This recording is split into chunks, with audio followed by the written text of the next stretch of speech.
আসসালামু আলাইকুম বন্ধুরা, চলে আসলাম আজকের আরেকটি নতুন ভিডিও নিয়ে।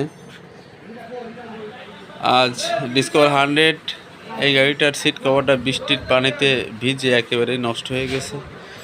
আমরা এই সিট কভারটা আজকে নতুন করে রিপেয়ার করব। দেখতেই পাচ্ছেন অবস্থা কি, খুবই খারাপ অবস্থা। অলরেডি এর ভিতরে অনেক পানি ঢুকে আছে, এগুলো আমরা ক্লিন করে শুকায় তারপর এটা সেট করব। সিটটা খুলে নিচ্ছি, নেওয়ার পরে আমাদের বাকি কাজ শুরু করব। দেখতেই থাকুন। আমরা সিট বাজাই মেশিনে আমরা পিনটা রিফিল করে নিলাম, পরে লাগিয়ে নিলাম। এবার আমাদের বাকি কাজ শুরু হবে। আপনার বাইকের যে কোনো সমস্যার জন্য আমাদের জানাতে পারেন, কমেন্টে উল্লেখ করবেন আপনাদের সমস্যার কথা, আমরা সাথে সাথে আপনাদের রিপ্লাই দেওয়ার চেষ্টা করব। ভিডিওটি দেখতেই থাকুন। চকচকা ঝকঝকা নতুনের মতো সাথেই থাকুন।